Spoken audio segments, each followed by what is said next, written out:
করে বানিয়ে বলেছে, শুনে বলেছে, এরপরে শুনে মুসা নবী তাদের কোলে দিয়ে খেলা করছে। ফেরাউন একদিন বললে আমার রাজ দরবার সিংহাসনে বসে আছে, নিয়ে এসো। কাকে? বললে আমার মুসাকে নিয়ে এসো। মু মানে পানি, সা মানে ভাসমান কাকের পাত্র, মিশরের শ্রবানি ভাষা। মু মানে পানি, সা মানে ভাসমান কাকের পাত্র, ভেসে এসেছিল কাকের পাত্রের মধ্যে, তাই নাম দেওয়া হয়েছিল মুসা। নিয়ে এসো। যখন নিয়ে এলো, মুসা নবীকে কোলে করে দিল। সুন্না লালতে খুব খেলা করছে, চুমু খাচ্ছে, যেমনি গালে চুমু খেয়েছে, মেরেছে কান মতো থেকে এক চল ফিরাউন। ফিরাউন মনে মনে ভাবলে, আল্লাহ এত ছোট ছেলে চলে যদি এত জোর হয়, মনে হচ্ছে না কিছু গোলমাল আছে, মনে ডাউট। তার মন্ত্রী হামান বললে, চিন্তা নেই, একটা প্লেটে মুক্ত দাও, একটা প্লেটে আগুন দাও।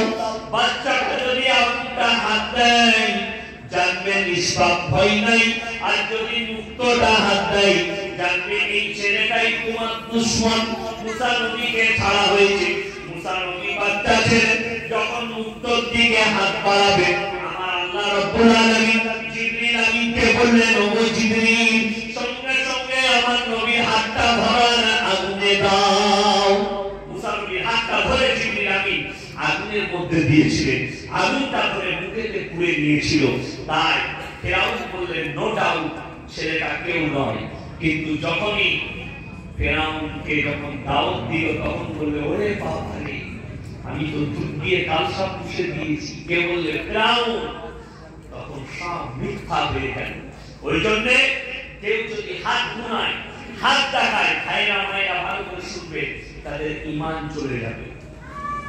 রুজির মালিক আজ থেকে কে বিশ্বাস করবেন? তাকে সবাই বলুন, আল্লাহ।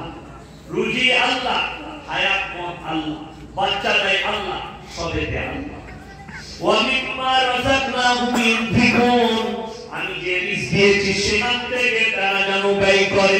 ওয়াল্লাযীনা ইউমিনুনা বিমা উনজিলা ইলাইকা ওয়া মা উনজিলা মিন ক্বাবলিক, আমি যতগুলো নবী পয়গম্বর পাঠিয়েছি এদিকে যেন এরা নবী বলে বিশ্বাস করে। ওয়া বিল আখিরাতি হুম ইউকিনুন, আর পরকালের উপরে দৃঢ় যেন বিশ্বাস রাখে। হে আমার বিশ্বনবী, এই পাঁচটা কথার উপরে যারা বিশ্বাস করবে, আমল করবে, তারাই হচ্ছে হিদায়াতের উপরে। উলাইকা আলা হুদাম মির রাব্বিহিম, তারাই একমাত্র হিদায়াতের উপরে। উলাইকা হুমুল মুফলিহুন, আর তারাই একমাত্র কামিয়াব হবে। এরপরে আমার আল্লাহ বললেন, ইন্নাল্লাযীনা কাফারু সাওয়াউন আলাইহিম আনজারতাহুম আম লাম তুনজিরহুম লা ইউমিনুন। হে আমার বিশ্বনবী, তুমি যত কোরআন শোনাবে শোনাও, যত দাওয়াত দিবে দিয়ে নাও, যত বুঝাবে বুঝিয়ে নাও, কিন্তু আমার কোরআনকে জিজ্ঞেস করো। যারা মানার নয় বেঈমান মুখান কাফের হবে, যারা মানার নয় তারা কখনো মেনে নিবে না। আমার নবী বিশ্বনবী বলেছেন, আমার কোরআনের কথা কেন তারা মানবে না? আল্লাহ তোমার কথা কেন মানবে না? আমার আল্লাহ রাব্বুল আলামিন বলেন, আমার বিশ্বনবী আমার কোরআনকে জিজ্ঞেস করো। ফাতাল্লাহু আলা কুলুবিহিম, তাদের কুলুব মানে হচ্ছে হৃদয়টা, তাদের হৃদয়েতে তালা মারা গেছে।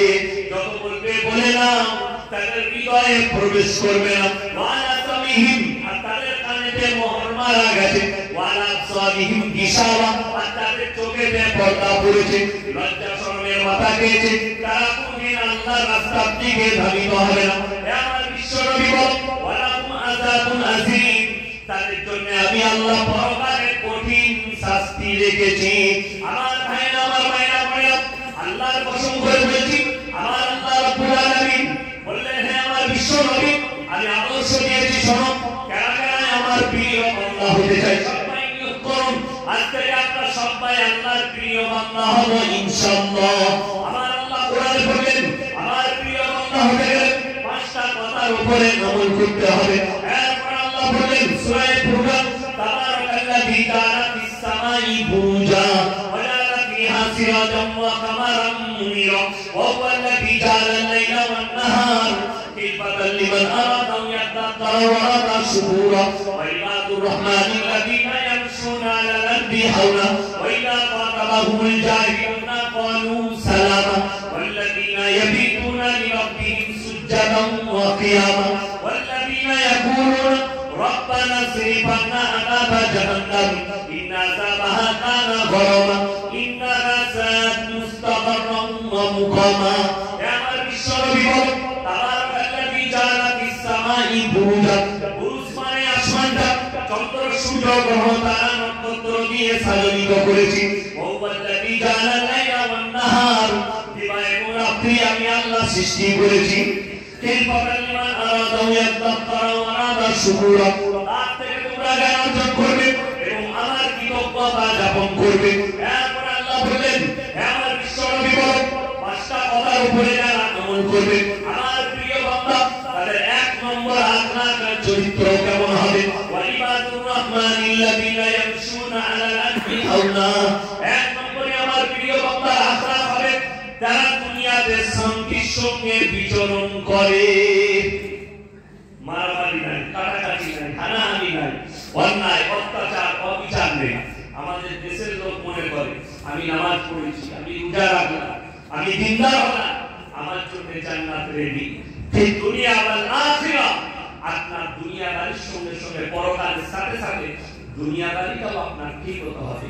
আমার নবী বিশ্বনবী বলেছেন তুমি তখন পর্যন্ত নবী হতে পারবে না যতক্ষণ পর্যন্ত তোমার কাছ থেকে তোমার প্রতিবেশী সুরক্ষিত নয়।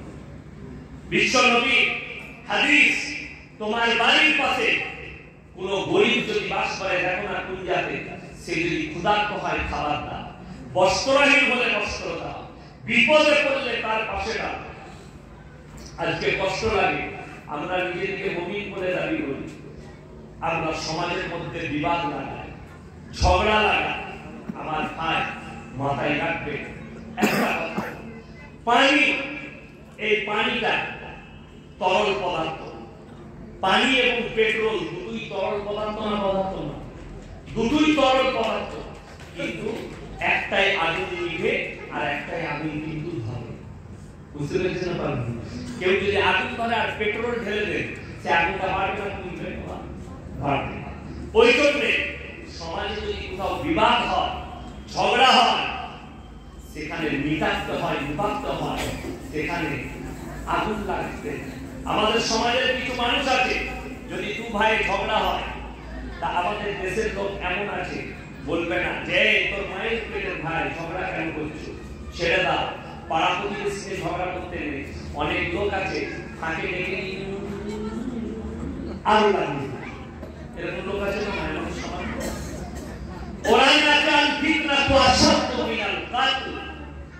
ফিতনা হচ্ছে কতলের থেকেও বড় দোষ। একটা মানুষকে মার্ডার করলে যে পাপ হয়, কতল করলে যে পাপ হয়, সমাজে ঝগড়ার ফিতনা লাগালে কতটাই পাপ। কেউ করবে না, ফিতনা লাগলে ফিতনা ছাড়িয়ে দেবে, ফিতনা থেকে দূরে থাকবে। যদি কেউ মারামারি করে মিটিয়ে দেবে। নরমে কাজ হয়, গরমে কিন্তু কোনদিন কাজ হয়, গরমে কাজ হয় না। এই জন্য কাজ না। আপনি যদি সলম করে বাসে থাকেন, দিয়ে যদি বলেন আমি ধর্মতলা যাব, কেউ যদি বাসেতে সিগারেট খায় আর আপনি যদি বলেন সিগারেট খানা আমাকে কিরকম লাগছে, সে যদি আপনার থেকে জোরালো হয়, দ্বিতীয়বার সিগারেটের ধোঁয়াটা নেবে আপনার মুখে মারবে, কি লাগে মানে আপনার থেকেও শক্তিশালী। বুঝতে পেরেছেন? আর আপনি যদি বলেন দাদা সিগারেটটা একটু ধরে খেলে ভালো হতো, আমাকে ডাক্তার নিষেধ করেছে, আমার কষ্ট হয়, আমার খেলে ক্ষতি হবে, ওই ধোঁয়াটাই ক্ষতি হয়, সে মনে মনে ভাববে মানুষটা কত ভদ্র, কত ভালো, সঙ্গে সঙ্গে ফেলে দিবে। এক দলিল শুনে নিন, কোরআনে আল্লাহ বলেন ফাবিমা রাহমাতিন মিনাল্লাহি লিনতালাহু ওয়ালাউ কুনতা ফাজ্জান গালিজান কলবি লান ফাযু মিন হাওলিক। হে আমার বিশ্ব নবী, আমি তোমার হৃদয়টাকে নরম আর কোমল করেছিলাম বলে কেউ কোনোদিন তোমার কাছ থেকে দূরে সরে যায়নি। লান ফাযু মিন হাওলিক, আর আমি যদি তোমাকে কর্কশ করিতাম, সবাই তোমার কাছ থেকে দূরে সরে যেত। আমি যদি তোমাকে কর্কশ করিতাম, সবাই তোমার কাছ থেকে দূরে সরে যেত। আমি তোমাকে নরম আর কোমল করেছিলাম। আমার ভাই, নরমে কাজ হয়, গরমে কোনদিন কাজ হয় না। আজকে আমরা নামাজ পড়ি, ভাইয়ের সাথে কথা নেই। আজকে আমরা নামাজ পড়ি, ভাইকে কষ্ট দিই। আজকে আমরা নামাজ পড়ি, মা বাবার সঙ্গে খারাপ ব্যবহার করি। আজকে আমরা নামাজ পড়ি, প্রতিবেশীর সঙ্গে খারাপ ব্যবহার করি। আমাদের দেশের লোক পাঁচ কাতারে নামাজ পড়ে বলে জান্নাতে চলে যায়, বেরিয়ে এসে লোকের বিপদ কর, লোকের চুগলি কর। চায়ের দোকানে বসে চুগলি করা হয়। 100টা যদি আমাদের দেশে চায়ের দোকান থাকে, ফজরের পরে নামাজ পড়ে চায়ের দোকানে চুগলি করে, মসজিদের বাইরে বসে চুগলখড়ি করে, লোকের কথা বলে, তারা নামাজ পড়ে বেরোবে। খোঁজ নিয়ে দেখুন, তুমি নিজের সম্পর্কে জানো। তুমি যে নামাজ পড়েছো, মসজিদের বাইরে বেরিয়ে যখন তুমি গীবত শুরু করলে, তোমার নামাজ বরবাদ হয়ে যাবে।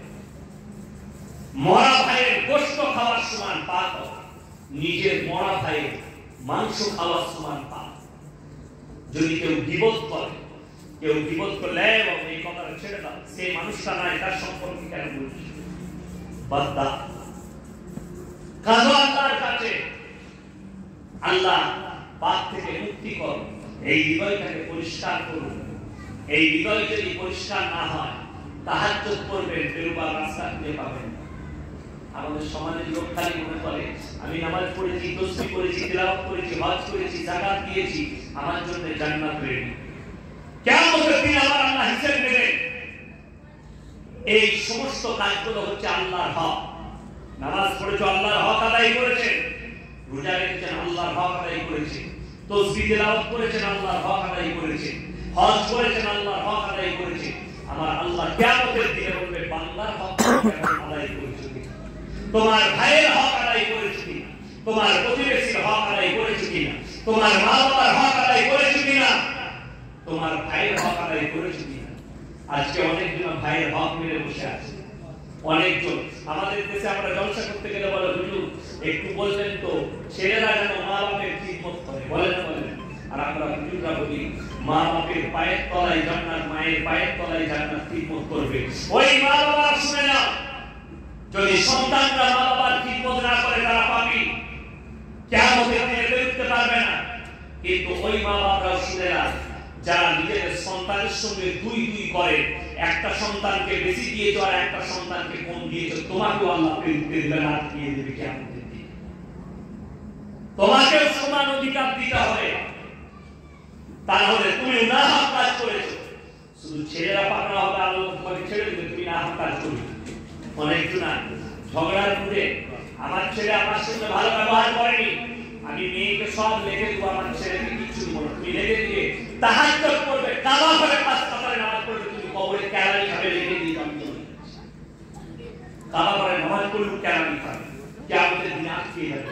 তুমি অন্যায় কাজ করেছো, তোমার ছেলে হক আদায় করেনি, সে আল্লাহর কাছে জবাবদিহি করবে। কেন? এই দুনিয়ার সম্পদ নিয়ে তোমার কোনো কাজ নাই। কিয়ামতের দিনে সবথেকে বড় জিনিস আল্লাহ যেটা চেয়েছে, সূরা কাহফ প্রথম পৃষ্ঠা, ইন্না জান্না মাআল আরদি জিনাতাল লাহা লিনাবলুয়াকুম আইয়ুকুম আহসানু আমালা। আমি এই সুসজ্জিত দুনিয়া তৈরি করেছি, আমি খালি আমার বান্দার কাছ থেকে একটা জিনিস নেব, আইয়ুকুম আহসানু আমালা, ভালো আমল কার আছে। যদি ভালো আমল আপনার থাকে তো আপনি কামিয়াব, আর আপনার আমলের যদি খুঁটাই থাকে, কোন বেটা পীর ফকির আপনাকে পার করাতে পারবে, কোন মৌলবি মোল্লা পার করাতে পারবে।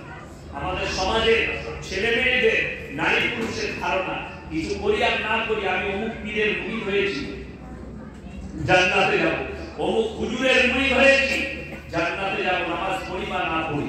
শুনে নেন, মুরিদ হওয়া ভালো, মুরিদ হলে পীরের মতো কাজ করুন, পীর নামাজ পড়ে আপনি নামাজ পড়ুন, আর ভণ্ড পীরের মুরিদ হবেন না। আজকে আমাকে, কালকে আমাকে ফোন করে কিছু ছেলে গালি দিয়েছে, আপনি পীর বিরোধী লোক। আমি বললাম ভুল, আমি পীর বিরোধী নয়। আমি কোনদিন ফুরফুরা আবু বকর সিদ্দিক রাহমাতুল্লাহ আলাইহির সম্পর্কে বলিনি, বারহাম আল্লাহর ওলি ছিলেন, জবরদস্ত ওলি। কিন্তু যারা ভণ্ড হবে তাদেরকে ছেড়ে কথা বলবো, মাথায় রাখবে। পীর খুব ভালো জিনিস। আমাদের দেশের হাওড়া, হুগলি, 24 পরগনার লোক গাড়ি ভাড়া করে আজমির যায়, বছরে একবার আজমির যাবে, মাকে ভাত দেয় না, বাপকে ভাত দেয় না, এক ওয়াক্তের নামাজ পড়ে না। যদি প্রমাণ দিতে চান, আপনি হাই রোডে, যেমন আপনারা হাই রোডে বোম্বে রোডের উপরে আছেন, আমার বাড়ি দিল্লি রোডের উপরে, এরকমই রোডের উপরেই বাড়ি আমার মাদ্রাসা রোডের উপরে, দিল্লি রোডের উপরে চাপবেন কোনা এক্সপ্রেস, আমার মাদ্রাসায় নামবে, একটাই রোড, এই রোডের উপরেই আমার বাড়ি। আমার ভাই, আপনাকে আমি প্রমাণ দেব, চলুন আমার, আপনাকে দেখিয়ে দেব, হাজার হাজার দলিল দেবো আপনাকে। হাই রোডের উপরে হোটেলে জলসা করে এসে দাঁড়িয়েছি, আজমির যাচ্ছে, দাঁড়িয়ে আছে মুখে। জিজ্ঞেস করলাম, বাবা কোথায় চললে? বলে আজমির চললাম, খাজা বাবার মাজার। আমি, বাবা এসা নামাজ পড়েছে? বলে না না, কোনো নামাজই হয়নি। তারা খেলা খাবে না, খাবে কথা বলুন। এরপর যদি বলেন আপনি বলুন, খাজা মঈনুদ্দিন চিশতি রাহমাতুল্লাহ আলাইহি 12 বছরের পর থেকে মৃত্যুকাল পর্যন্ত কোনদিন তাহাজ্জুদের নামাজ কাজা করেনি। জোরে বলুন সুবহানাল্লাহ। আমি যদি বলি খাজা বাবাকে ভালোবাসি, তার মতো আখলাক আনতে হবে না। আমাদের দেশের যুবকরা আমাদেরকে দেখা হলে কি বলে জানেন? হুজুর আপনাকে খুব ভালোবাসি। সেদিনে মুর্শিদাবাদে একটা যুবকের সঙ্গে দেখা হলো রাস্তায়, আমি পেশাব করতে দাঁড়িয়েছি, ছুটে এসে চলে এলো, গাড়ি দাঁড় করিয়ে এসে বললে, আসসালামু আলাইকুম হুজুর, ইউটিউবে আপনার খুব বক্তব্য, আমি খুব ভক্ত আপনার। আমি বললাম, সত্যি বলছো ভক্ত? বলে, হুজুর খুব বড় ভক্ত আপনার, আপনারই জলসা শুনি আমি ইউটিউবে। আমি বললাম, তাই নাকি? তুমি যদি এত বড় ভক্ত হও, তোমাকে তো দেখে তো মনে হচ্ছে না, তুমি তো চুল কেটেছো শুয়োরের মাথার মতো, দুদিকটা চাচা ওপরে চুলে রেখেছে। আমি বললাম, তুমি তো আমার ভক্ত হলে আমার মতো চুল কাটতে, তাই না? তুমি আমার মতো টুপি লাগাতে, আমার মতো দাড়ি রাখতে, তোমার মুখেতে দাড়ি নেই, তোমার চুলগুলো হানি সিং এর মতো হারাম করে মতো কেটেছো, মনে হচ্ছে শুয়োরের মাথা। হাওড়া স্টেশনে দেখবেন কিছু শুয়োর ঘুরে বেড়াচ্ছে, এরকম চুলগুলো মাথা, ঠিক কিছু যুবককে দেখে মনে হয় শুয়োরের মাথা। বড় কষ্ট লাগে। আর তুমি হুজুরকে বলো, হুজুর আপনাকে ভালোবাসি। ভালোবাসলে ওই আখলাকটা নিয়ে আসো, ওই চরিত্রটা নিয়ে আসো। আজকে রাসূল মুখে বললে হবে না, আপনাকে নামাজি হয়ে দেখাতে হবে আমি আজকে রাসূল। আল্লাহ রাসূলের সুন্নতের উপরে পাগল হতে হবে, দিয়ে বলতে হবে নবীর সুন্নত, আমি সুন্নতের বাইরে চলি না। তবে আপনি আজকে রাসূল। আপনি যদি বলেন খাজা বাবাকে ভালোবাসি, খাজা বাবার আখলাক আর চরিত্র এনে দেখাতে হবে, তবে আপনি ভালো হলেন। আপনি গানার টান মারবেন আর বলছেন খাজা বাবা জান্নাতে নিয়ে যাবে। আপনি মদ খাবেন, বছরে একবার খাজা বাবার মাজারে যাব, খাজা বাবা নিয়ে যাবে। শুনে রেখেছেন, আমার মায়ের দিকে বলে যায় আর আপনার দিকে বলে যাচ্ছি। এখানে হাজী সাহেব কেউ আছেন? হাত তুলবেন। কেউ হাজী সাহেব আছেন? মাশাআল্লাহ। আপনিও আছেন? মাশাআল্লাহ, আলহামদুলিল্লাহ। দুজন হাজী আছে, আপনিও আছেন? আচ্ছা, হাজী সাহেব দেখুন দুজন হাত তুলেছেন আমার সামনে, উনারা আমার সাক্ষী। মক্কা থেকে মদিনা 430 থেকে 450 কিলোমিটার রাস্তা। কি বলছিলেন? কিছু হবে। কয়টা মাজার দেখেছিলেন? বা মাজার দেখেছিলেন একটা?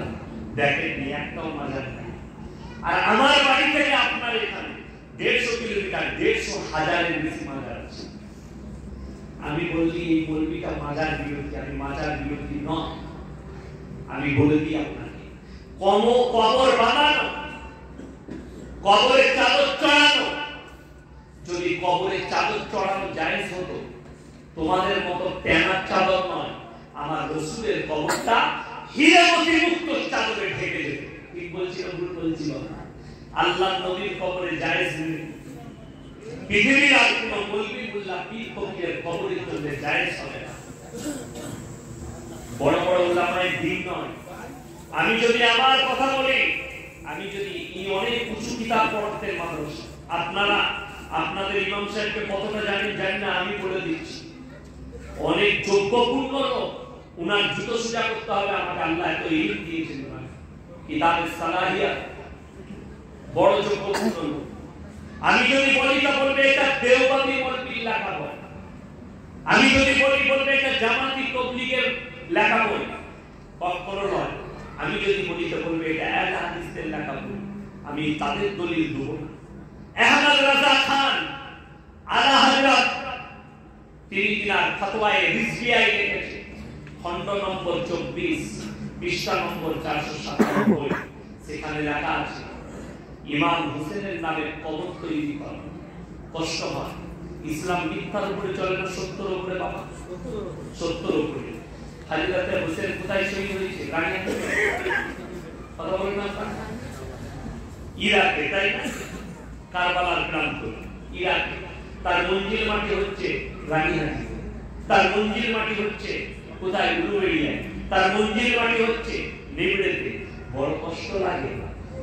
এই কবরটা মিথ্যা না মিথ্যা নয়? মিথ্যা একটা কবর তৈরি করে তার উপরে ফাতিহা পড়া, তার উপরে নিয়াজ পড়া, তার উপরে জিয়ারত করা নাজায়েজ আর হারাম কাজ। কারণ ইসলাম মিথ্যার উপরে চলে না সত্যের উপরে চলে। তুমি মিথ্যা কবর তৈরি করছো, বড় কষ্ট লাগে। এটা আমাদের কোনো মৌলবি বলেন, আল্লাহ হযরত আহমদ রাজা খান ফতোয়ায়ে রিজভিয়ায় লিখেছে। শুধু এটা নয়, আমার মায়েরা শুনে নেন, কোন মেয়ে কোন নারী যদি এটা নিয়ত করে মাজারে যাবার নিয়ত করাটাও তাদের জন্য পাপ। সুন্দরভাবে বুঝিয়ে দিচ্ছি। আপনাদের এখানে নিবড়েতে স্বামী মরে গেলে স্ত্রী কবরস্থানে যায়? কথা বলে যেতে পাবে? যেতে পাবে না। হুজুরকে জিজ্ঞেস করুন যোগ্যপূর্ণ যাওয়া চলবে না, হারাম। শুধু আমাদের মৌলবি নয়, পৃথিবীতে যতগুলো মৌলবি আছে, যতগুলো দল আছে, দেওবন্দি, বেরেলি, ফুরফুরা, আজান আছে, বহরে, বন্দরে, তালতারা, বেলতারা, চেনতারা, সাওয়াতরা, মনে বাবা, সবাই জিজ্ঞেস করবে। সবাই এক কথা বলবে, স্বামী মরে গেলে স্ত্রী কবরস্থানে যেতে পাবে না, বাপ মরে গেলে বেটি কবরস্থানে যেতে পাবে না। ইয়াসিন মারা গেছে, হুজুর মারা গেছে, তাহলে আমার কবরে কেমন করে তোমার বিবি যেতে পাবে? আমি তোমার স্ত্রীর জন্য পর পুরুষ।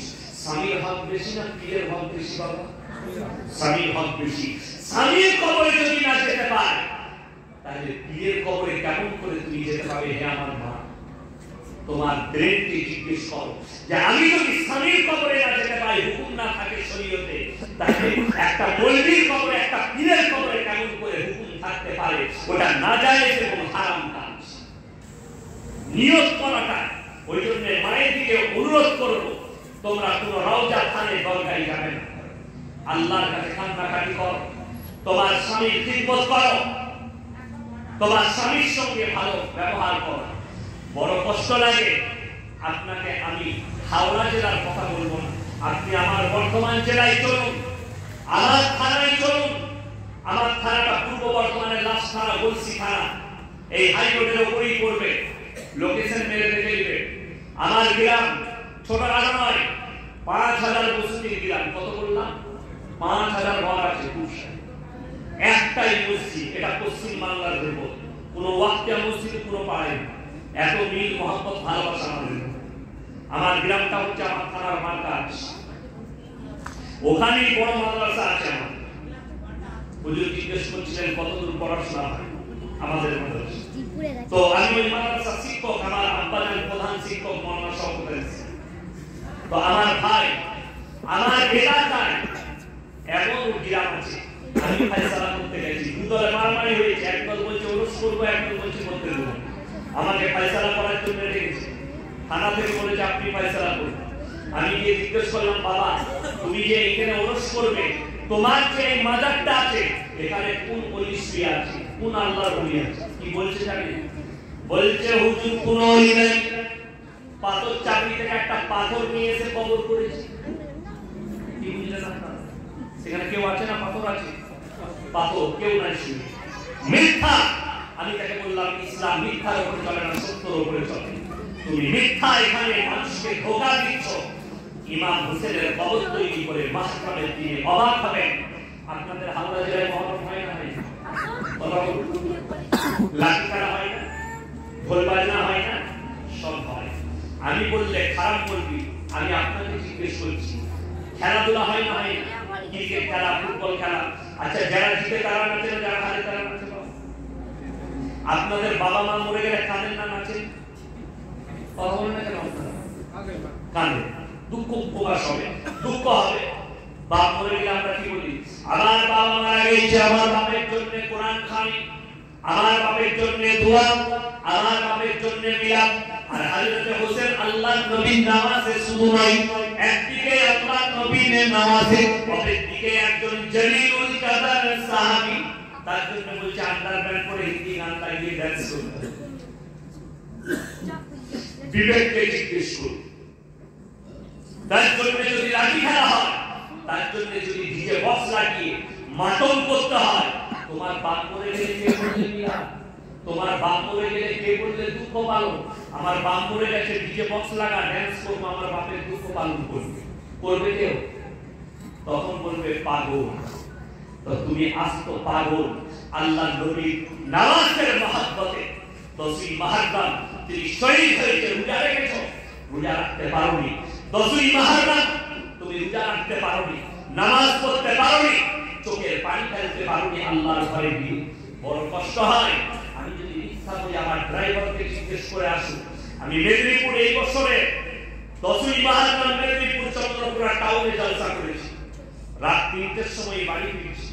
হাই রোডের উপরে যেমনি আমি রং সাইড থেকে গিয়ে উঠলাম, হাই রোডের উপরে দুটো গাড়ি অ্যাক্সিডেন্ট হয়ে আগুন ধরে গেছে। পুলিশে ব্যারিকেড দিয়েছে। আমি বললাম টাউনের ভেতর দিয়ে ঢোকা। সেই রাতটা ছিল মুহররমের 10ই মুহররমের রাত্রি। ভেতরে ঢুকে ভুলবশত একটা রং সাইডে ঢুকে গেছে, একটা একদম ভেতর বাজারে ঢুকে গেছে। আমি ঘুমিয়ে গেছিলাম, তো আমাকে উঠছে, হুজুর উঠুন। কি ব্যাপার? দেখছি মুসলমানদের ছেলে, যুবক এবং যুবতী মেয়েরা হিন্দি গান চাপিয়ে মদ পান করে উধু। আমি বললাম গাড়িতে এগিয়ে নিয়ে চল। গেল, আমাকে দেখে চিনতে পেরেছে, মাথা মদতে আছে। গাড়ি তাড়াতাড়ি পার করা, সে খেয়ে আছে কিন্তু চিনতে পেরেছে, যাতে মাথা, তাহলে ঠিক আছে। বললে আস্তে করে পার করা, আমার গাড়িটা কোন রকম পার করা। আমার দেখে একটা কষ্ট হলো, এরা আমার যুব সমাজ, এরা আমার ভাই, এরা নবীজির মহব্বতে যদি মদ পান করে, এদেরকে মানা করার কেউ নেই। আর এই মৌলবি যদি এই কথা বলে, ইউটিউবে আমাকে গালি দেয়, আমাকে খারাপ বলে, আমাকে বলে পীর বিরোধী মৌলবি। আমি কখনো পীর বিরোধী মৌলবি নয়, আমি সিস্টেম বিরোধী মৌলবি। তুমি যদি সিস্টেমের বিরুদ্ধে হও, আমি তোমার বিরুদ্ধে আমার মৃত্যু কাল পর্যন্ত তোমার বিরুদ্ধে কথা বলে যাব। তুমি যদি সমাজ বিরোধী কাজ করো, তুমি যদি শরীয়ত বিরোধী কাজ করো, এটা শরীয়ত বিরোধী কাজ। মুহররমে আল্লাহর নবী নামাজে চলে গেছে, কতটা চোখের পানি ফেলাম। বর্তমানে আমি তখন খাগড়াগড় মাদ্রাসার শিক্ষক, নতুন নতুন ফারেক হয়ে এসেছি, একটু টাউনে মিলাদ, একটু ছোটখাটো ব্যবসা করি তখন। তো আমি আমার মেয়ের জন্য, বড় মেয়ের জন্য একটা মিষ্টি, বড় সব থেকে বড় দোকান রাধা বল্লভ মিষ্টান্ন ভান্ডার, সেখানে মিষ্টি কিনছি। তো একটা ওই পাড়ার ছেলে কোমরে দড়ি বেঁধেছে, খালি পায়ে, হাতে থামসাপের বোতল নিয়ে হেঁটে চলে যাচ্ছে। আমাকে দেখতে পেয়ে বলছে, হুজুর ভালো আছেন? ভালো আছি। কি ব্যাপার? বললে হুজুর হযরতে হোসেন কারবালার প্রান্তরে 3 দিন পানি পাইনি, ওই জন্য আমি 3 দিনে পানি পান করব না। আমি বললাম হাতে যে থামসাপের বোতল, বলছে খালি পানি খাবো না, বাকি সব পানি চালাবো। মহব্বত বটে। তারপরে বুঝতে পারলাম হাত গ্লাস চালিয়েছে। কি ভাষাটা বলছে, সালামের কোয়ালিটি আলাদা। 12ই রবিউল আউয়াল, আমি হাওড়া জেলার কথা বলবো না, আমার ইউটিউব চ্যানেল সার্চিং করবেন, সেখানে দেয়া আছে, ভিডিও সমেত দিয়েছি আমি। আমার বর্তমান টাউনে ইউটিউবে সার্চ করবেন মোল্লা ইয়াসিন অফিশিয়াল চ্যানেল, আমার রেকর্ডিং চলছে আপনাদের জলসা, আমার নিজস্ব চ্যানেল, আপনারা ইউটিউবে সার্চ করবেন, সেখানে আমি ছেড়ে রেখেছি।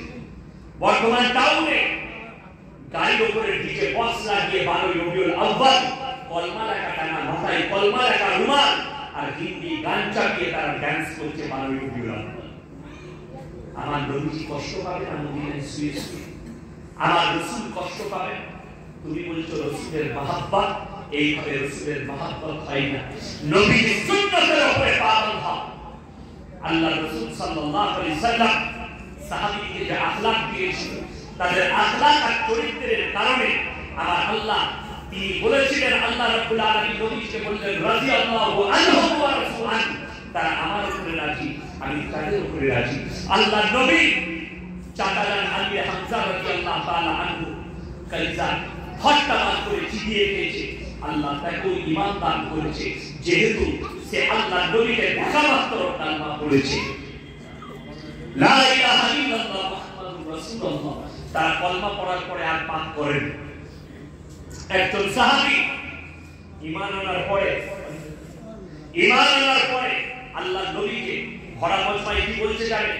ইয়া রাসূলুল্লাহ, আমি তো কলমা পড়েছি, মুসলমান হয়েছি, কিন্তু আমি ব্যভিচার না করে থাকতে পারবো না।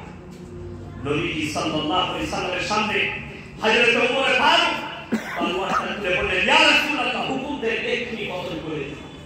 নবীজি বললেন, ওমর ক্ষান্ত হও, তাকে কাছে ডাকলেন। ওমর কাছে, শোনো, সেই সাহাবীকে কাছে ডেকে বললেন, শোনো, তুমি যার সঙ্গে ব্যভিচার করবে, তোমার মায়ের সঙ্গে যদি কেউ ব্যভিচার করে, ইয়া রাসূলুল্লাহ, আমি রক্তের শেষ বিন্দু পর্যন্ত লড়াই করব। তোমার গুণের সাথে বললে আমি জীবন থাকতে তাকে বাঁচতে দেব। তোমার মেয়ের সঙ্গে তাকে আমি টুকরো টুকরো করে দেব। তোমার স্ত্রীর সঙ্গে তাকে আমি কেটে শেষ করে দেব। আমার নবীজি বললেন, তুমি যার সঙ্গে ব্যভিচার করবে, সে কেন মা, তার হাতে কেন বোন, তার হাতে কেন বিবি, তার হাতে কেন বিবি। সঙ্গে সঙ্গে সেই সাহাবী কেটে বললেন, ইয়া রাসূলুল্লাহ, আমি আজকে ইস্তেগফার করলাম, আজ থেকে আর ওই ধারে পাশে যাব না। জোরে বলুন সুবহানাল্লাহ। ব্যভিচারের ধারে পাশে যাব। আমার ভাই, আপনি যদি বলেন আমি আল্লাহর নবীকে ভালোবাসি, নিয়ত করলে আজ থেকে 5 ওয়াক্তের নামাজ সকলে পড়ব। জোরে বলুন ইনশাআল্লাহ। পাপ কাজকে যেমন আমি আমার যুব সমাজকে বলে যাই, আজকে বড় কষ্টের বিষয়, আমাদের দেশে শিক্ষা বেড়েছে না ভাই? স্কুল, কলেজ, ইউনিভার্সিটি, আরবি মিশন, কোরআন মিশন, মাদ্রাসা, শিক্ষার শেষ নাই। কি বলছি না ভুল বলছি? শিক্ষা প্রতিষ্ঠান বেড়েছে, কিন্তু আদর্শ কিন্তু শেষ হয়ে গেছে। যদি বলেন আদর্শ কেমন? যাদের 50 পেরিয়ে গেছে, যে বাচ্চাদের আমার বাবাজিদের যাদের দাড়ি পেকে গেছে, তারা ইমানদারের সঙ্গে বলবে, আপনারা যখন ছোট ছিলেন, আপনারা যখন যুবক ছিলেন, রাস্তা দিয়ে পেরিয়ে গেলে চায়ের দোকানে চাচা বসে থাকলে সেই রাস্তা দিয়ে বেরোবার ক্ষমতা থাকে। ঠিক বলছি? অন্য রাস্তায় ঘুরে যান। আর এখন চাচাকে বলছে, চাচা একবার আগুনটা দাও তো, সিগারেট ধরিনি। ঠিক বলছি না বলছি? চাচার কাছে আগুন নিয়ে সিগারেট ধরাচ্ছে। আদর্শ শেষ হয়ে গেল। আজকে বড় কষ্ট লাগে, আমাদের যুব সমাজ নষ্ট হয়ে গেল। তার অর্ধেক কারণ হচ্ছে মোবাইল। কালকে আমি যেখানে 24 পরগনায়, উত্তর 24 পরগনায় জলসায় ছিলাম, বড় দুঃখের সঙ্গে বলছি, আমি স্টেজে যাচ্ছি, প্যান্ডেলের গায়ে 15 থেকে 20টা যুবক, ছোট ছোট ছেলে, তারা খালি ফ্রি ফায়ার খেলছে। তার জন্য দায়ী সে নয়, ওই যুবকটা নয়, তার জন্য দায়ী হচ্ছে তার মা বাপ, তার জন্য পাপী হচ্ছে তার মা বাপ। ওই মা বাপ পাপী যারা নিজেদের যুব সমাজের হাতে মোবাইলকে কিনে তুলে দেয়। আমাদের দিদি তো 10,000 করে টাকা দিয়ে মোবাইল কিনার ব্যবচার করে। আমি কোনো রাজনৈতিক বক্তা না, খারাপ পাবেন না, কেউ কি আমার টার্গেট করার কোনো জায়গায় নাই। আমি আপনাকে ইসলাম বুঝাচ্ছি। আমাদের দেশের সরকার মোদিজি 21 বছর বাড়িয়ে দিল, মেয়েদের ছেলেদের বয়স 21 বছরে বিয়ে দিতে হবে। ঠিক না ভুল বলছি? কেন্দ্রে পাস করিয়েছি, তাহলে কলকাতায় পার্ক আরো 2-3টে বাড়াতে হবে। কিসের জন্য? ব্যবচার করার জন্য। তাহলে তো হবে না। আর বড় কষ্ট লাগে। মোদিজি কি বুঝবে? মেয়ের জ্বালা, ছেলের জ্বালা। মোদিজি ছেলে পিলে আছে, সে আটপুরো যে বউ নাই, ছেলে নাই, কিছুই। দেশের টাকায় মজ মস্তি করছে। খালি এরোপ্লেন, গিটার, গাড়ি, কি যাওয়া সেদিনের 10 কোটি টাকা দিয়ে গাড়ি কিনেছে। কত বললাম? 10 কোটি। মোদির বাপের টাকা নয়, সরকারের টাকা, আমাদের টাকা। সেই টাকায় গাড়ি চাচ্ছে। সে কি যন্ত্রণা বুঝবে? সে কি যুবকের ছেলের যন্ত্রণা বুঝবে? যাদের ছেলে মেয়ে আছে তারা জানে কি যন্ত্রণা, যাদের মেয়ে আছে তারা কি জানে কি যন্ত্রণা। আর বলে যায় আমার যুব সমাজকে, সুধরে যাও, ভালো হয়ে যাও, হকের উপরে টিকে যাও, নামাজি হও, দাঁড়িয়ে রাখো। আমাদের অনেক যুবক ছেলে ভয়ে দাঁড়িয়ে রাখে। আমি যদি দাঁড়িয়ে রাখি, আমার বুয়ার আমার দিকে তাকাবে। আমার উম্মানে বুঝতে পেরেছে, আমার উম্মানে আমার প্রেমী, আমার দিকে তাকাবে না। আর আমাদের দেশের কিছু যুবতী মা বোন বলছে, দাঁড়িয়ে রাখলে সেই ছেলেকে বিয়ে করবো। কেন করবে না? দাঁড়িয়ে রেখে নামাজ পড়ে তাকে বিয়ে করলে আমাকে আর মেলা ঘুরাবে না, আমাকে আর বাইকে ঘুরাবে না। আমি তো কিছুদিন মনে মনে করছিলাম, আল্লাহ যাই হোক, মসজিদের বায়ান কাজে লেগেছে, রাস্তাঘাটে যেখানে দেখছি মেয়েরা মোটামুটি পর্দায় আছে, সব বাইরে উঠবে। আমি বললাম আল্লাহ কাজে লেগেছে দিতে পারে। তারপরে অনেক পরীক্ষা করার পরে বুঝতে পারলাম আল্লাহ এতেও 2 নম্বরই। কি 2 নম্বরই বলুন তো? 2 নম্বরইটা হচ্ছে হ্যালো তুমি কোথায় আছো? বললে আমি ইবড়েতে। তুমি কোথায়? রানীহাটিতে। বললে খেপি তাড়াতাড়ি ভালো করে নাটা বেজে দাও। অ্যাপাচি গাড়ি চুঁ করে বের করে খেপি পোস্ট করে পালিয়ে গেল। লোকরা বললে কাকে নিয়ে গেল? বললে বুঝতে পারি না, এই মুখটা মাথা ছিল। এটা হচ্ছে 2 নম্বরই। কি 2 নম্বরই পর্দা? আমার মায়েরা শুনেন, যুবক থেকে বলি, একবার যদি কোনো একটা মেয়ে নোংরা পোশাক পরে যাচ্ছে, আমার মায়েরকে বলবো শুনেলেন ওয়াজরি খুমুরিহিনা আলা জুবিহি, এটা আমার আল্লাহর ফরমুলা। হে নারীরা পর্দা নির্ধারিত করো, তোমরা কোনদিন ধর্ষিতা হবে না। আমি বলে যাই আমার মায়েরকে তোমরা তোমাদের যুবতী মেয়েদের হাত থেকে মোবাইল কেড়ে নাও। আজকে জানেন কত বড় বিপদ? এই বিপদ আপনার হাওড়া জেলাতেও আছে, এই বিপদ 24 পরগনাতেও আছে, এই বিপদ কলকাতাতেও আছে। এই বিপদটা পশ্চিম বাংলায় বিষাক্তভাবে ছড়িয়েছে। এই লাস্ট পজিশনটা আমি যেটা বলতে যাচ্ছি, পয়েন্টটা সেটা হচ্ছে আমাদের মুসলমান শিক্ষিত যুব সমাজরা সমকামিতায় লিপ্ত হচ্ছে। সমকামিতা এই দলের মধ্যে মেয়েরা নাই, ছেলেরা বেশি। মুর্শিদাবাদ, নদিয়া, হাওড়ায়, হুগলিতে শিক্ষিত যুব সমাজ, অশিক্ষিতরা না, শিক্ষিতরা এরা সমকামিতায় লিপ্ত হচ্ছে। তার কারণ জানেন? তার কারণ হচ্ছে এই মোবাইল। আপনি আপনার সন্তানকে ইমানদারির সঙ্গে বুকে হাত দিয়ে বলবেন, আপনি যদি সত্যিকারী নিজের মা বাপ হয়ে থাকেন আর আল্লাহর প্রতি ভয় থাকে, বুকে হাত দিয়ে একবার নিজেকে অনুভব করে নিজের মনকে বলুন, নিজের মনকে বলবেন যে আমি আমার সন্তানকে কবার নামাজ না পড়ার জন্য অত্যাচার করেছি, মেরেছি। আমার ছেলে স্কুলে যায়নি, ছেলের উপরে অত্যাচার করেছি। ছেলে টিউশনি যায়নি, ছেলের উপরে অত্যাচার করেছি। কবার ছেলেকে বলেছে যে আজকে নামাজ পড়ো, কি তোমাকে মার দেব? কবার বলেছে যে আজকে নামাজটা আগে পড়ো তুমি, তারপরে ভাত দেবো?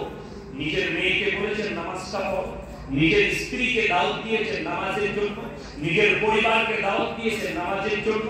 ওই জন্য কোরআনে আছে ইয়া আইয়ুহাল্লাযীনা আমানু কুলু আনফুসাকুম ওয়া আহলিকুম নার, হে ঈমানদার ব্যক্তিরা তোমরা পাঁচওয়াক্ত নামাজ, তোমরা জাহান্নামের আগুন থেকে বাঁচো এবং তোমাদের আহলে বর্গ, পাড়া প্রতিবেশী, আত্মীয় স্বজন সকলকে তোমরা এই খারাপ কাজ থেকে বাঁচাও, ভালোর দিকে নিয়ে এসো, জাহান্নামের আগুন থেকে বাঁচাও। নামাজের জন্য দাওয়াত দাও।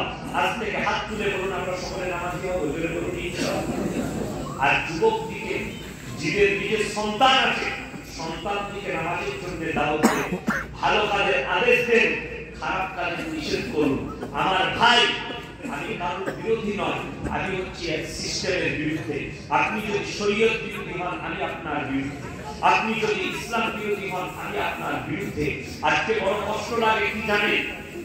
এটাই কষ্ট লাগে, আমাদের সমাজ আজকে এমন কিছু কাজ করে, বিবিকে তালাক দিয়ে অনেকজন সেই বিবিকে নিয়ে ঘর করে, বিবিকে তালাক দিয়ে সেই বিবির সঙ্গে আবার রাত কাটায়।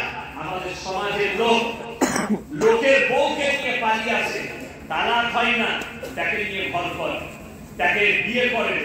শুনে রেখে দেন, যতক্ষণ পর্যন্ত কেউ যদি কারোর স্ত্রীকে নিয়ে চলে আসে, তার সঙ্গে বিয়ে ততক্ষণ হবে না যতক্ষণ পর্যন্ত তার প্রাক্তন স্বামী তালাক না দিচ্ছে। তাতে যে কোনো প্রকারের তালাক করা হবে, তা না হলে সেই বিবিকে নিয়ে চলা হারাম, যতদিন থাকবেন ব্যভিচার করা হবে। শুধু এটা নয়, যদি কেউ তালাক দেয় বিবিকে, ওই জন্য তালাককে হারাম করা হয়েছে। আমি একবার আমার মাদ্রাসায় ছিলাম, সকালবেলায় একটা যুবকের সাধারণ ছেলে পাশে গিয়ে সে এসে বললে আমার একটা পার্সোনাল দরকার, তাকে কামরায় ডাকলাম। কি হয়েছে বলে একটু না ঝগড়া হচ্ছিল আমার বইয়ের সঙ্গে, তো আমি রাগের মাথায় না 10 তালাক বেঁধেছি। ভালো কাজ করেছিস, বুঝলি রাগের মাথায় করলে কিছু হবে? আমি বললাম ভালোবেসে কেউ তালাক দেয়? কথা বলুন। বউকে বলে তোকে এত ভালোবাসি না, তালাক দিতে ইচ্ছা করছে, এরকম কেউ বলে? বুকা রেগেই তো তালাক দেওয়া হয়। ওই জন্যই তোর পানিশমেন্ট, তুই আর ওই বিবিকে দিতে পারবি না। তা না হলে অন্যজনের সঙ্গে বিয়ে ইদ্যত পালন করে অন্যজনের সঙ্গে বিয়ে দিতে হবে। শর্ত হচ্ছে সহবাস। সহবাসটা শর্ত। অনেকজন মনে করে একবার বিয়ে করে দিব, কাল সকালবেলায় ছাড় দিয়ে দিবে, তারপর আমি বিয়ে করে দেবো। না, পানিশমেন্ট হচ্ছে সহবাসটা। যার সাথে বিয়ে দিবে সহবাস, এবং সে যদি বলে যে আমি ছাড়বো না, তুমি তাকে চাপ দিতে পারবে, ওইটাই পানিশমেন্ট। ওই জন্য শুনেছেন আমাদের মৌলবীদের যে বউকে তালাক দেওয়া, এরা তো কথাই কথাই বলে তালাক দিব, শয়তান তালাক দিয়া পড়া। খুব সাবধান, জবানে আনবেন না। স্ত্রীর সঙ্গে ঝগড়া হবে, দিমাগকে ঠান্ডা করবে। আমাদের সমাজে কেন ঝগড়া হয় জানে? কেন? আমরা নরম নয়। কেউ কেন নরম হন, কাজ হয়ে যাবে। আমাদের সমাজে ঝগড়া কোথা থেকে শুরু হয়? লোকরা বলে, হুজুর বলবেন শ্বশুর শাশুড়ি যারা বেশি করে বউ মারা কি বোধ করে। ঝগড়া কোথা থেকে শুরু হয়? সংসারে। আমি বলে দিই, আমি যদি বলে দিই আপনার গ্রামের মেয়েরা বলবো পুরো মল্লিকার দাও দিন, খুব বিপদ। কিন্তু আমি বলে দিই হক কথা শুনে নেন। নতুন বৌমা বাড়িতে এসছে, এক সপ্তাহ পর বৌমাকে শাশুড়ি বললো যাও না চালটা ধুয়ে নিয়ে এসো কল থেকে। ও ধুতে গেছে, বাই চান্স পড়ে গেছে, করতে পারে না, পারে না, মানুষ মাত্র ভুল হতে পারে, দুটি চাল পড়ে গেছে। শাশুড়ি কিভাবে বলবে, মা এইভাবে কাজ করো না, তোমার শ্বশুর আব্বা দেখলে বকবে, আল্লাহ নারাজ হয়ে যাবে, রুটি কেড়ে দেবে, সপ্তাহে কাজ করবে।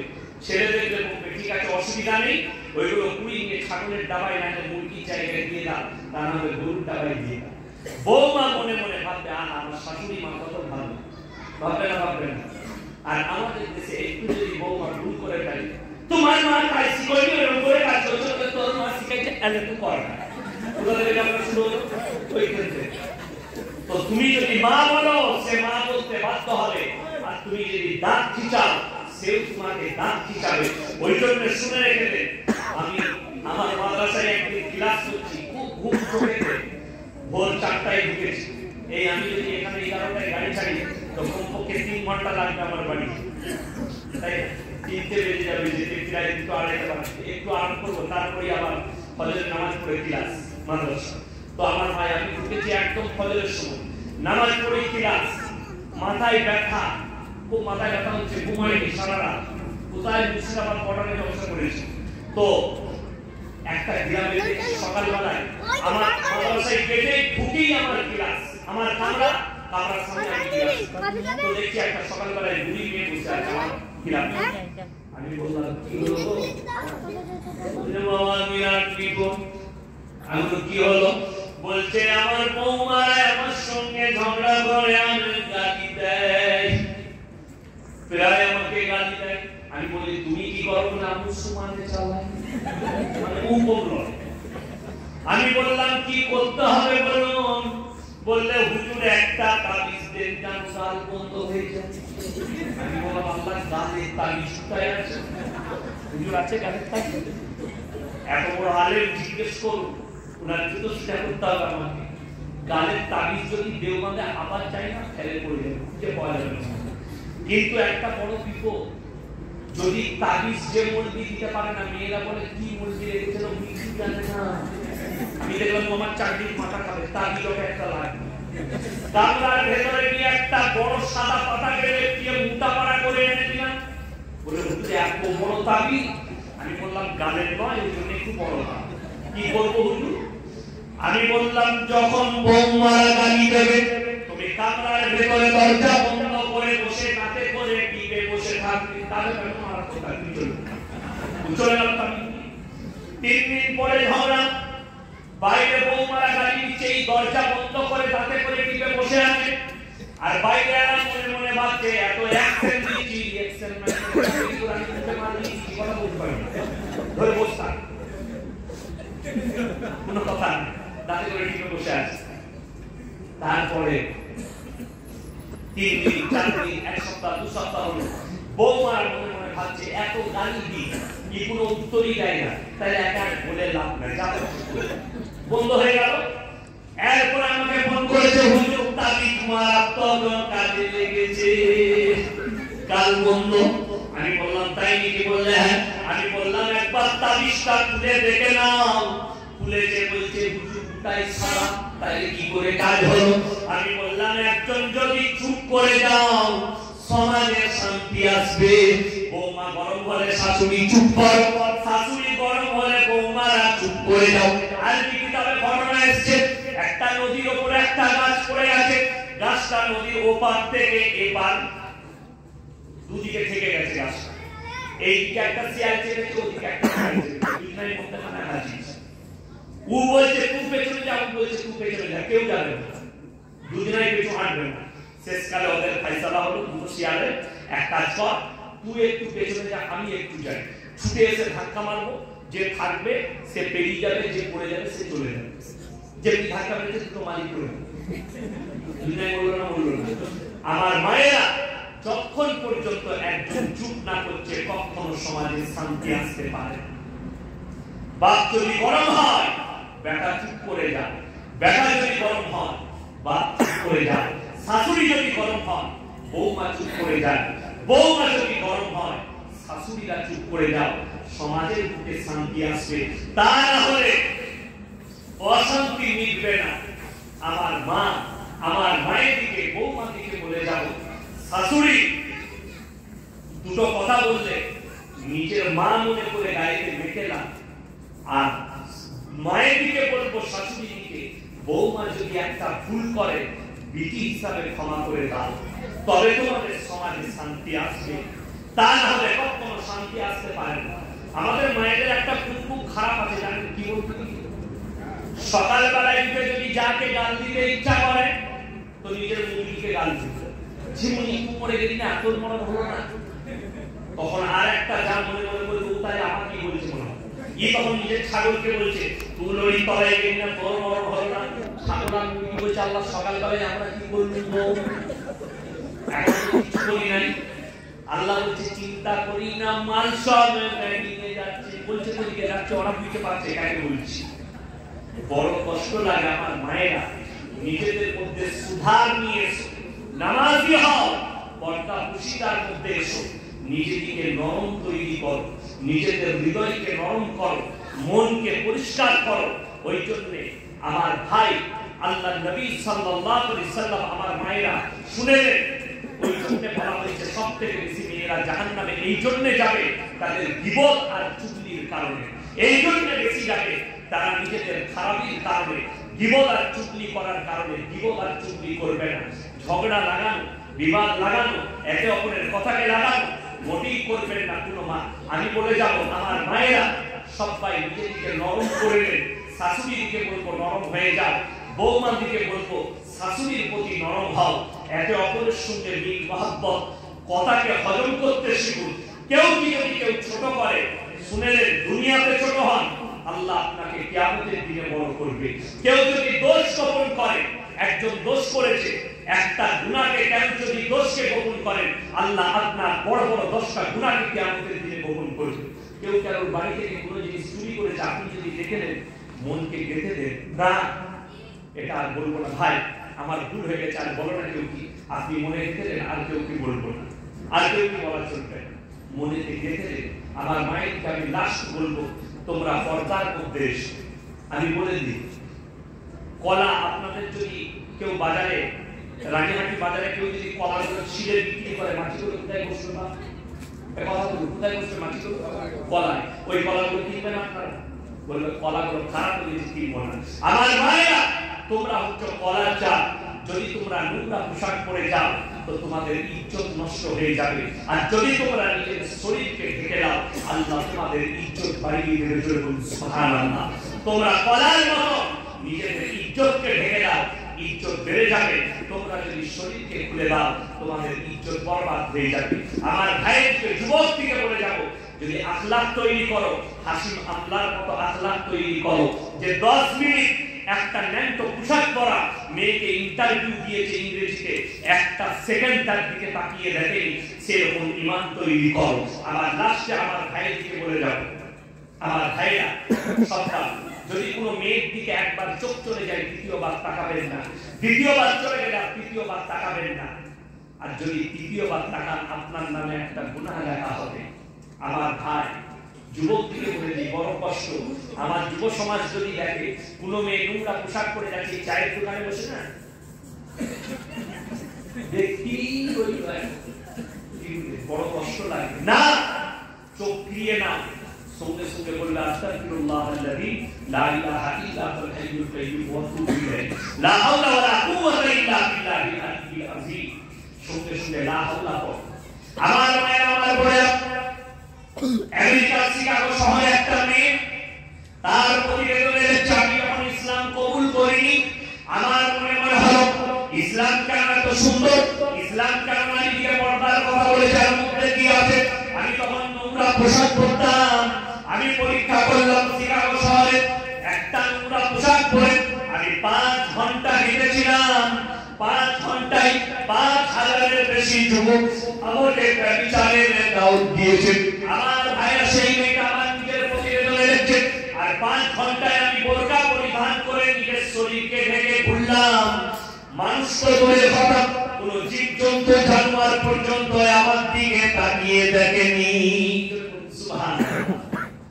আল্লাহর মার্জান কেন 5 বছর আগে বিভিন্ন দেশে আমেরিকা, লন্ডন, ব্রিটেন, জার্মান, উত্তর কোরিয়া, দক্ষিণ কোরিয়া, চায়না, সব দেশে ভারতে নারীদের উপরে অত্যাচার, মুসলিম নারীদের উপরে। মেয়েরা মুখ ঢাকা দিতে পারে না, কলেজে হেনস্থা, অফিসে হেনস্থা, ইউনিভার্সিটিতে হেনস্থা, নারীদের উপরে অত্যাচার চলছিল। আল্লাহ বললে হারামখোর, তোরা মেয়েদের মুখ খুলবি, আমি তো আল্লাহ তোদের মুখ ঢাকা করাবো। এখন তো দেশের প্রধানমন্ত্রী আল্লাহ বলে এরকম মার দিস, ঠিক না ভুল? এখন বলছে যদি কেউ মাস্ক না পরে 1000 টাকা জরিমানা। কালকে বর্তমান টাউনে অনেকজনকে অ্যারেস্ট করেছে, কলকাতা টাউনে অ্যারেস্ট করা হয়েছে, মাস্ক না পরলে অ্যারেস্ট করো। কিন্তু সরকার বলেছে, আল্লাহ বলছে তোরা যে বলছিস মেয়েরা মুখ ঢাকা দিতে পারবে না, আমি তো মরদদের মুখ ঢাকা করা মুখে মার দিয়েছে। আমার ভাই 5 ওয়াক্তের নামাজ সবাই পড়বেন, জোরে বলুন ইনশাআল্লাহ। শুনেলেন বিশ্ব স্বাস্থ্য সংস্থা বলেছে যারা বেশি বেশি হাত পা মুখ ধুবে তাদের কোনদিন করোনা হবে না। জোরে বলুন সুবহানাল্লাহ। 5 বার নামাজ পড়লে কবার উঠতে হবে? 5 বার। নাকেতে নরম গোশত পর্যন্ত পানি পৌঁছাও, গড়গড়া করো, মুখ ধৌত করো, হাত কবজি পর্যন্ত কোন পর্যন্ত ধরে নাও, পাটা পর্যন্ত দাও। আপনার কাছে করোনা আসবে। আপনারা দেখছেন বিপি অমিতাভ বচ্চন कोरोना ছিল না মোবাইলে, आप जो है कोरोना से बचने के लिए अब ये आप तो তুই তো कोरोना ऐड হয়ে গেছিস, হয়েছিল না হয় कोरोना, তো তুই কি করে অ্যাড দিতে পারিস? অ্যাড দিব আমাদের মতো বলবি না, অ্যাড দিলে আমাদের মতো হুজুররা যাদেরকে कोरोना স্পর্শ করে নিজে বলুন না সুবহানাল্লাহ, আমাদের মতো বলবি অ্যাড দিব। তোরা কি অ্যাড দিবি? তো খুব कोरोनाয় ভুগছি। আর আমাদের দেশের অমিত শাহজি কাঁচের ঘরের ভিতরে ঢুকে বসছি করোনা শুনে, বেরো একবার, বেরিয়ে দেখ, আর আল্লাহর কৃপায় নামাজ পড়। করোনার সময় নামাজি বেড়েছিল না কমেছিল? বেড়েছিল। তাইলে করোনা মারা দরকার ছিল কিন্তু হয়নি। জয় বলুন সুবহানাল্লাহ। বড় কষ্টের বিষয়। শুনে নেন, সবাই আল্লাহর উপরে ভরসা রাখবেন। জয় বলুন ইনশাআল্লাহ। কেন? ওয়ালা নাবলুওয়ান্নাকুম বিশাইইন মিনাল খাউফ ওয়াল জুই ওয়া নাকসিন মিনাল আমওয়ালি ওয়াল আনফুসি ওয়াত থামারাত ওয়া বাশশিরিস সাবিরিন। হে আমার বিশ্ব নবী বলেন, আমি কখনো মানুষকে ভয় দেখাই, রোগ জ্বালা দিয়ে, কখনো আপদ বিপদ দিয়ে, বালা মুসিবত দিয়ে, কখনো তোমাদের মালের ক্ষতি করি, কখনো ব্যবসা, কখনো জানের, কখনো খেতির, কখনো বাড়ির ক্ষতি করি। আর আমি লক্ষ্য করি কারা সবর করেছে, ধৈর্য ধারণ করেছে। আমার আল্লাহ পরে আয়াতে বললেন, হে আমার বিশ্ব নবী, যারা সবর করে, ধৈর্য ধারণ করে, তাদেরকে বলো আল্লাযীনা ইযা আসাবাতহুম মুসিবা, তোমাদের কাছে যখন বালা মুসিবত আসে তখন তোমরা বলবে ইন্না লিল্লাহি ওয়া ইন্না ইলাইহি রাজিউন। ও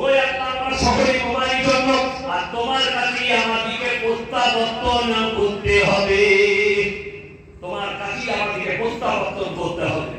আপনারা দেখেছেন আল্লাহর কৃপায়, আল্লাহর দয়ায় দেশেতে বহু হিন্দু ভাই মারা গেছে, তাদের পরিবাররা, তাদের পড়শিরা, সৈনিক মুসলমানরা নিয়ে গিয়ে সৎ কাজ করেছেন করেন। আমার ভাই, আমার গ্রামে একজন মারা গেছে করোনার সময়, তাকে একদম কিট পরিয়ে এনেছে, আর যারা এসছে পুরো মুখ পর্যন্ত ঢাকা। আমি গেছি, আমার একটা ভাই আছে মোহাম্মদ সামিউল ইসলাম, সে সব কাজ করে আমার গ্রামে, আমার মাদ্রাসার শিক্ষক, সে দাপন কাপন সব করে। তো সে গেছে, তো তারা বলছে তাড়াতাড়ি কিট পরে দেন। আমরা কিট তো দিতে করতে হবে আমাকে, ভয় কার তোর, তোরা বুঝবি, তোরা কিট পর, কিট করু। সব থেকে বড় দুঃখ লাগে, আমি জানতে চাই রাজ্য সরকারের কাছে, আমি জানতে চাই দেশের প্রধানমন্ত্রীর কাছে, যদি করোনা ভ্যাকসিন নিয়ে থাকে তাহলে আবার অনিক্রমের জন্য লকডাউন কেন? আর তা না হলে এলান করতে হবে যে ভ্যাকসিনটা আমরা যেটা দিয়েছি এটা 2 নম্বরই মন মানানোর জন্য, তাই না? পোলিওর ভ্যাকসিন দেওয়া হয় না, হয় না? তাহলে বলা হয় যে পোলিও ভ্যাকসিন দেওয়ার পরে পোলিওর আর ভয় থাকে? কথা বলুন না। ক্যান্সারের কেমো দেওয়ার পরে আর ভয় থাকে না, কেন? ওটাকে ব্লক করে দেওয়া হয়েছে। সব থেকে বড় কি আছে, আমাদের দেশের রাজ্যের একজন এমপি মিমি চক্রবর্তী, তাকে যে ভ্যাকসিন দিল, নুন আর পানি 2 নম্বরই ধরা পড়ে। এটা পেপারের কথা বলছি, আমরা বলবিরা বলি।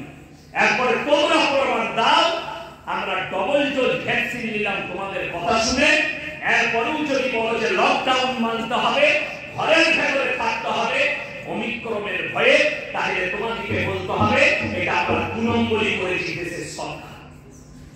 এটা কাজের লোক, এটা কাজের নয়, এটা প্রমাণ করা হবে। যদি বলো কাজে, যাদের ভ্যাকসিন হয়নি সেই বাচ্চাদের ভ্যাকসিন দাও, অমিক্রমের ভয় নাই, যেহেতু ভ্যাকসিন মেরে দিয়েছি।